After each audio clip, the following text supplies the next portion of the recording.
अस्सलाम वालेकुम माया तानु गाइड मसरूर अमन तुन्नो जेको अॼु असां सब्जेक्ट पढ़ंदासीं उहा आहे केमिस्ट्री सेकंड ईयर चैप्टर जिन असां 7 शुरू कंदासीं जेको आहे अल्कोहल फिनोल एंड ईथर जेको असांजो पोयों चैप्टर हो जेको अल्काइल हैलाइड इन माइन उहो पूरो थी वियो ऐं कॾहिं उन में को टॉपिक रहिजी वियो आहे तव्हां मूंखे कमेंट करे सघो था पर उन में को बि टॉपिक रहियो न आहे ठीकु आहे असां सभु कवर करे वरिता हुआसीं अमाइन वारो टॉपिक असां हिकिड़े ई लेक्चर में पूरो कयोसीं ऐं उन खां अलावा अल्काइल हैलाइड असां 2-3 लेक्चर में पूरो कयोसीं हाणे अल्कोहल फिनोल ईथर हीअ असांजो जेको आहे वधि में वधि 1 वीक ताईं हलंदो चैप्टर जेकॾहिं असां आराम सां पढ़ंदा हाणे जेकॾहिं मां टिनि जे बारे में कुझु लाइनूं लिखणु चाहियां इंट्रोडक्शन जी असांजे बुक में बि लिखियल आहे त इहे छा आहिनि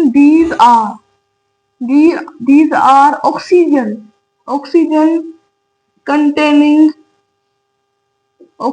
containing functional groups. These are oxygen containing functional groups जेका सिंगल बाउंडेड ऑक्सीजन हूंदी आहे न उहा प्रेज़ेंट हूंदी अथव single bounded oxygen is present. Single bonded oxygen is present and it has oxygen containing functional groups and alcohol, phenol and ether. जेकॾहिं मां हिनजी स्ट्रक्चर थो ॾिसां त their structure much closer to water. हिनजी स्ट्रक्चर वाटर सां तमामु घणी मिलंदड़ जुलंदड़ आहे कीअं थोरो तव्हां ॾिसी सघो था त जीअं वाटर हूंदो आहे ओ हेॾां हाइड्रोजन हेॾां हाइड्रोजन अहिड़ी तरह हूंदो आहे H2O पर जेकॾहिं मां हिते अल्कोहल ॾिसां थो त अहिड़ी तरह हितां R ऐं हेॾां H ROH अहिड़ी तरह तव्हांखे नज़र ईंदो आहे ठीकु आहे ऐं जेकॾहिं ईथर ॾिसां थो त O हितां R हितां H जेका हितां ख़तमु करे R त हीउ मतिलबु हाइड्रोजन जहिड़ा आहिनि ठीकु आहे वाटर जहिड़ा आहिनि there structure much closer to water ऐं जेकॾहिं मां हाणे सिर्फ़ु अल्कोहल खे डिस्कस कंदुसि त अल्कोहल छा आहिनि ठीकु आहे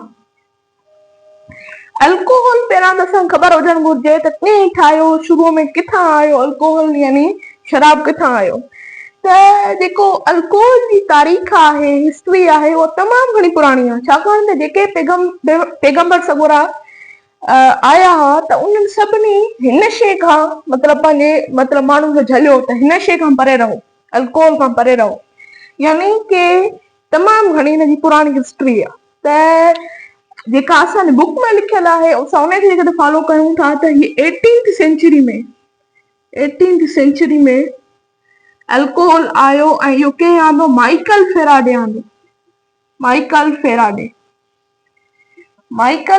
आंदो ऐं इहो ब्रिटिश में आयो यानी यूरोप में आयो ब्रिटिश हो ऐं हीउ यूरोप में हिन मतिलबु शराब खाना खोलाया कंहिं माइकल फेराडे उन खां पोइ पाकिस्तान में 19th सेंचुरी में माइकल फेराडे इंट्रोड्यूस करायो ऐं पोइ मतिलबु ईअं न हूंदो त हर कंहिंखे पीअणो आहे ठीकु आहे त उहो मतिलबु हर कंहिंजी मर्ज़ी हूंदी जेको पीए जेको न पीए जेके अंग्रेज हूंदा त उहे चवंदा त हिन में घणा सारा फ़ाइदा बि आहिनि पर असांजो इस्लाम रोके थो त जंहिं इस्लाम ते मतिलबु रोके थो त असां न पीअंदासीं ठीकु आहे अल्कोहल जेको इस्लाम रोके थो उहो सिर्फ़ु इथाइल अल्कोहल खां रोके थो इथाइल अल्कोहल ठीकु आहे जेको ड्रिंकिंग अल्कोहल आहे इहो न आहे पीअणो इस्लाम मुताबिक़ ठीकु आहे त बाक़ी ॿिया जेके अल्कोहल आहिनि उहे जेकॾहिं असां उहे सभिनी खां जेकॾहिं परहेज़ कयूं था त पोइ शायदि असां कुझु बि न खाई सघूं ठीकु आहे सभु शइ में थोरो घणो अल्कोहल प्रेज़ेंट हूंदो आहे ठीकु आहे कोल्ड ड्रिंक वग़ैरह हर शइ में इहो प्रेज़ेंट हूंदो अथव उन खां अलावा अल्कोहल जेकॾहिं मां ॾिसां थो त हिनजी डेफिनेशन कहिड़ी थींदी त इहे छा आहिनि दीज़ आर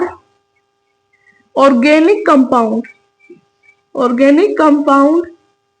इहे छा आहिनि ऑर्गेनिक कंपाउंड आहिनि ऐं छा था रखनि पाण सां विच कंटेन छा था कंटेन कनि हाइड्रोक्सिल ग्रुप या हाइड्रोक्सिल ग्रुप आइदर एलिफेटिक और एलिसाइक्लिक या एलिफेटिक हुजनि या एलिसाइक्लिक हुजनि ऐं उहे छा आहिनि ऑर्गेनिक कंपाउंड आहिनि ऐं इहे हाइड्रोक्सिल ग्रुप कंटेन था करनि यानी की अहिड़ी तरह ही भले एलिफेटिक हुजे या एलिसाइक्लिक हुजे ठीकु आहे अहिड़ी तरह हुजे CH3CH2OH ही बि अल्कोहल आहे CH2 डबल बॉन्ड COH ही बि अल्कोहल चई सघूं था। ही जेकॾहिं मां तव्हांखे चवां थो त ही बि अल्कोहल आहे, ठीकु आहे। ऐं उन खां अलावा जेकॾहिं मां तव्हांखे अहिड़ी तरह चवां ही बि अल्कोहल आहे, पर जेकॾहिं मां तव्हांखे अहिड़ी तरह चवां थो ही अल्कोहल न आहे, छाकाणि त हे तो जे एलिफेटिक हुजे या एलिसाइक्लिक हुजे पर एरोमेटिक न हुजे। एरोमेटिक न हुजे हिकु कंडीशन थो हुजे, एरोमेटिक न हुजे त यानी कि ही छा थो थी वञे, ही फिनोल थो थी वञे, त ही अल्कोहल न आहे, ठीकु आहे। इहे थी विया अल्कोहल जे कुझु बारे में। ऐं उन खां अलावा जेकॾहिं मां हिनखे बोर्ड में क्लियर कयां त अॻिते था हलूं। हाणे असां ॾिसंदासीं त हिन जी क्लासिफिकेशन कहिड़ी आहे अल्कोहल जी। हिननि खे अल्कोहल खे 3 क्लासनि में क्लासिफाई कयो वियो आहे, ठीकु आहे। 3 क्लासनि में त असां 3 ठाहींदासीं। नंबर 1 जेको क्लास आहे असां हिनखे मोनोहाइड्रिक अल्कोहल जे नाले सां सुञाणूं था, मोनोहाइड्रिक अल्कोहल। नंबर 2 क्लास जेको उहो आहे डायहाइड्रिक अल्कोहल, डायहाइड्रिक अल्कोहल। ऐं आखिरी आहे उहो आहे पॉलीहाइड्रिक अल्कोहल, पॉलीहाइड्रिक अल्कोहल, ठीकु आहे। हाणे अगरि मोनोहाइड्रिक अल्कोहल चवां त ही छा आहे, ही मोनोहाइड्रिक अल्कोहल आहे यानी कार्बिनोल आहे, कॉमन नेम हिन जो कार्बिनोल आहे। पर जेकॾहिं मां तव्हांखे ही चवां ही बि अल्कोहल आहे, हिनखे असां ड्रिंकिंग अल्कोहल चवंदा आहियूं कॉमन लैंग्वेज में, कॉमन नेम में ड्रिंकिंग अल्कोहल। पर जेकॾहिं असां हिननि ॿिन्ही खे मिलायूं यानी कि मिथेनॉल ऐं इथेनॉल खे ॿिन्ही खे मिलायूं ऐं वाटर मिक्स कयूं त स्पिरिट ठही थो वञे। स्पिरिट जेको मतिलबु जेके वाउंड थींदा आहिनि, फट वग़ैरह थींदा आहिनि, उनखे साफ़ करण जे लाइ इस्तेमालु कयो वेंदो आहे, त इहो इन्हनि ॿिन्ही ऐं प्लस वाटर मां इहो ठाहियो वेंदो आहे। सैनिटाइज़र जे कोरोना आहे त सैनिटाइज़र असां तमामु घणो इस्तेमालु पिया कयूं, उन में हिन अल्कोहल खे यूज़ थो कयो वञे जेको आइसोप्रोपाइल अल्कोहल, आइसोप्रोपाइल अल्कोहल ही हो जंहिं मां सैनिटाइज़र वग़ैरह ठाहिया पिया वञनि आइसोप्रोपाइल अल्कोहल मां। ऐं तव्हां ॾिठो हूंदो टिश्यू पेपर वग़ैरह जेके हूंदा आहिनि उहे थोरा मतिलबु आले क़िस्म जा हूंदा आहिनि, त उहे बि अल्कोहल में डिप थियल हूंदा आहिनि, जंहिंखे चेहरे वग़ैरह ते इस्तेमालु करे सघूं था। ऐं जेके ब्यूटी पार्लर वग़ैरह हूंदा आहिनि उन में बि अल्कोहल जो तमामु घणो यूज़ हूंदो आहे, ठीकु आहे। इहो थी वियो मोनोहाइड्रिक अल्कोहल। जेकॾहिं डायहाइड्रिक अल्कोहल मां ॾिसां थो त डायहाइड्रिक अल्कोहल अहिड़ी तरह थींदो अथव, ही डायहाइड्रिक अल्कोहल आहे जंहिंमें 2 जेके हुजनि अल्कोहल ग्रुप प्रेज़ेंट हुजनि। ऐं उन खां अलावा हिन जो जेको नेम थींदो कॉमन नेम उहो थींदो ग्लाइकोल, ठीकु आहे। ग्लाइकोल तव्हां पढ़ी आयासीं असां नोमेनक्लेचर वारे में। ऐं उन खां अलावा ही ग्लाइकोल जेको आहे इहो एंटी फ्रीजिंग एजेंट आहे, यानी पेट्रोल खे सियारे में ॼमण न ॾींदो आहे। जेके बि कार वग़ैरह हूंदियूं आहिनि उन सभिनी में ग्लाइकोल प्रेज़ेंट हूंदो आहे, पोइ हुन में पेट्रोल ॼमंदो न आहे, उहे सियारे में जल्दी स्टार्ट थींदियूं आहिनि। पर मोटरसाइकिल वग़ैरह में न हूंदो आहे, छाकाणि त मोटरसाइकिल में सियारे में पेट्रोल छा थींदो आहे, फ्रीज़ थी वेंदो आहे, त पोइ किक न लॻंदी आहे, ठीकु आहे।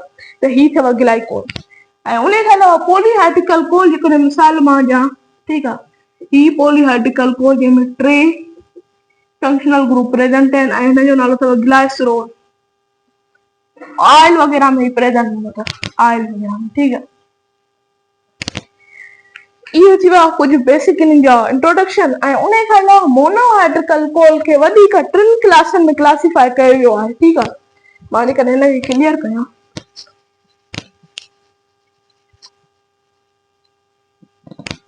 ठीकु आहे। मोनोहाइड्रिक अल्कोहल खे 3 क्लासनि में क्लासिफाई कयो वियो आहे। हिकिड़ो आहे प्राइमरी, ॿियो आहे सेकेंडरी, टियों आहे टर्शियरी। प्राइमरी वधीक चवण जी ज़रूरत न आहे, बसि 2 हाइड्रोजन हुजनि प्राइमरी, 1 हाइड्रोजन आहे त सेकेंडरी, 0 हाइड्रोजन आहे त टर्शियरी। सेकेंडरी जी मिसाल तव्हांखे ॾियां CH3 CH एंड CH3 हेॾां OH, ही सेकेंडरी अथव, ठीकु आहे। अहिड़ी तरह असां प्राइमरी, सेकेंडरी, टर्शियरी खे सुञाणींदा आहियूं। इन खां अलावा हिननि जो फिज़िकल प्रॉपर्टीज़ जेकॾहिं असां ॾिसूं था, ठीकु आहे। जेकॾहिं क्लासिफिकेशन खे थोरो ख़तमु कजे,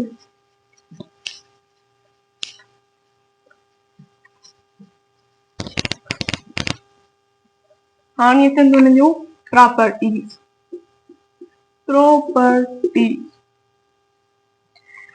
ही जेके आहिनि तमामु घणो इम्पोर्टेंट आहिनि थ्योरेटिकल पॉइंट ऑफ व्यू मां, छाकाणि त हिननि मां तमामु घणा सवाल उभरी सघनि था। ठीकु आहे, त ही छा आहिनि? दे आर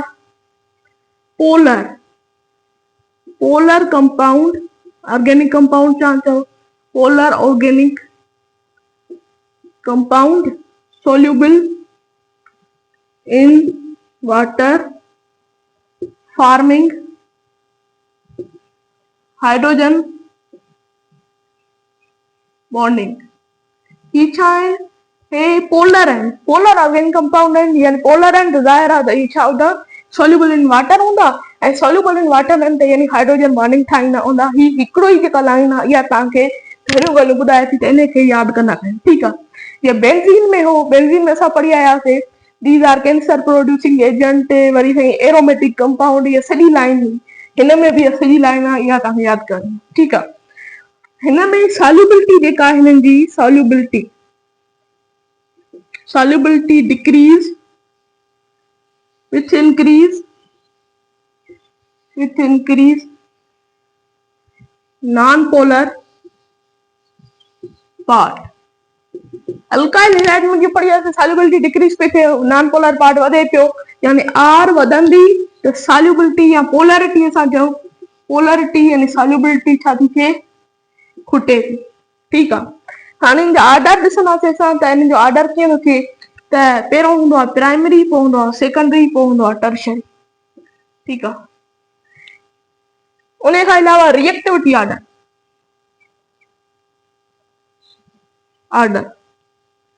रिएक्टिविटी ऑर्डर जेको आहे पहिरां टर्शरी जो थिए थो, पोइ सेकेंडरी जो, पोइ प्राइमरी जो। Tertiary is more reactive than secondary and secondary is more reactive than primary. उन खां अलावा स्टेबिलिटी ऑर्डर इहो साॻियो ई थींदो, tertiary is more stable than secondary is more stable than primary.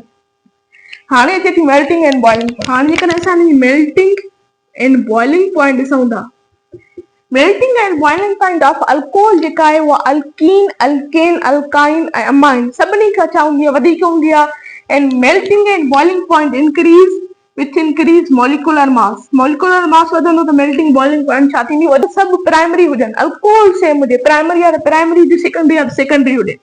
ठीकु आहे, हाणे आहे acidic order, most important acidic order.